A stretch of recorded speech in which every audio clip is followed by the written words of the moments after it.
ಹಿರಿಯರಾದ ಎಚ್.ವೈ. ಮೇಟಿ ಸಾಹೇಬ್ ತೀರಿ ಹೋದರು. ಬಹಳ ದೊಡ್ಡ ವ್ಯಕ್ತಿ, ಸರ್ವರನ್ನು ಶಾಂತ ರೀತಿಯಿಂದ ಕಾಣ್ತಕ್ಕಂಥ ವ್ಯಕ್ತಿ. ಅದಕ್ಕಾಗಿಯೇ ಆ ಉಪಚುನಾವಣೆಯಲ್ಲಿ ನಮ್ಮ ಬೇರೆಯವರು ಯಾರೂ ಟಿಕೆಟ್ ಕೇಳಲಿಲ್ಲ. ಕಾರಣ ಹಿರಿಯ ಮನುಷ್ಯರಿದ್ದರೆ ಅವ್ರ ಮನೆಗೆ ಕೊಡಬೇಕು ಹಾಗೆ ಅಂತಕ್ಕಂಥ ಅಭಿಪ್ರಾಯವನ್ನು ಮತಕ್ಷೇತ್ರದ ಎಲ್ಲ ಹಿರಿಯರು ಏನು ಅವ್ರ ಮನೆಗೆ ಕೊಡಿ ಅಂತೇನು ಹೇಳಿದ್ದಾರೆ, ಆ ಆಕಾಂಕ್ಷಿಗಳಿದ್ದಾಗ್ಯೂ ಬೇಡ ಅಂದವ್ರಿಗೆ ನಾನು ವಿಶೇಷವಾಗಿ ಅಭಿನಂದನೆ ಹೇಳ್ತಾ ಇದ್ದೆ. ಅದ್ರ ಜೊತೆಗೆ ಬಾಗಲಕೋಟೆ ಮತಕ್ಷೇತ್ರದ ಕಾರ್ಯಕರ್ತರು, ಬಾಗಲಕೋಟೆ ಜಿಲ್ಲೆ ಹಾಗೂ ಪಕ್ಷ, ಮುಖ್ಯಮಂತ್ರಿಗಳು, ಉಪಮುಖ್ಯಮಂತ್ರಿಗಳು ಸರ್ವಸಮ್ಮತ ಅಭ್ಯರ್ಥಿಯನ್ನು ಅವ್ರ ಕುಟುಂಬದಲ್ಲೇ ಕೊಡ್ತಕ್ಕಂಥದ್ದು ಪ್ರಾರಂಭ ಚರ್ಚೆ ಆಗ್ತಾಯಿದೆ. ಶೀಘ್ರದಲ್ಲೇ ಅಭ್ಯರ್ಥಿ ಫೈನಲ್ ಆಗ್ತಾಯಿದೆ.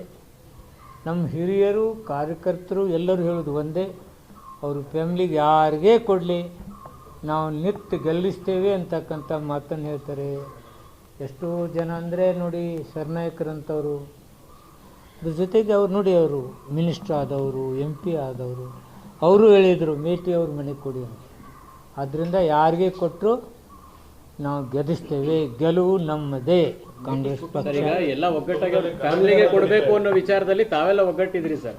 ಅಂದ್ರೆ ಫ್ಯಾಮಿಲಿ ಒಳಗೇನೆ ಡಿಸ್ಪ್ಯೂಟ್ ಇದೆಯಲ್ಲ, ಈಗ ಅವರು ನಾಮಿನೇಷನ್ ಫೈಲ್ ಮಾಡ್ತೀವಿ ಅಂತೇಳಿ ಘೋಷಣೆ ಮಾಡಿದ್ದಾರೆ. ಸಹಜವಾಗಿ ಅವಕಾಶ ಕೊಡಿ ಅಂತಕ್ಕಂಥದ್ದು ಭಾವನೆ ಇದ್ದೇ ಇರುತ್ತೆ. ಅದನ್ನೆಲ್ಲ ಸರಿ ಮಾಡ್ತೀವಿ, ಏನು ತೊಂದರೆ ಇಲ್ಲ. ಎಲ್ಲರನ್ನೂ ಯುನೈಟಾಗಿ ಆ ಫ್ಯಾಮಿಲಿಯವ್ರು ಎಲ್ಲರೂ ಓಡಾಡಿ ಕೆಲಸ ಮಾಡೋ ರೀತಿಯಲ್ಲಿ ಆ ಯಾವುದೇ ಅಭ್ಯರ್ಥಿ ಆದರೂ ಎಲ್ಲರನ್ನೂ ಒಟ್ಟುಗೂಡಿಸಿ ಕೆಲಸ ಮಾಡ್ತಕ್ಕಂಥ ಕೆಲಸ ನಾವು ಮಾಡ್ತೇವೆ. ಈಗ ಮೊನ್ನೆ ಮುಖ್ಯಮಂತ್ರಿಗಳು ಕೂಡ ಅವ್ರನ್ನ ಕರೆಸಿದ್ರು. ಆ ಸಭೆಯಲ್ಲೂ ಕೂಡ ನೀವೆಲ್ಲ ಒಗ್ಗಟ್ಟಾಗಿರಿ ಅನ್ನುವಂಥ ಮೆಸೇಜ್ ಕೊಟ್ಟಿದ್ದಾರೆ. ಆದರೆ ಅವರು ಅದು ಒಪ್ತಾ ಇಲ್ಲ, ನಾವು ಚುನಾವಣೆ ಮಾಡ್ತೀನಿ ಅಂತ ಹೇಳಿ ಹೊರಗೆ ಬಂದು ಮಾತಾಡಿದ್ದಾರೆ.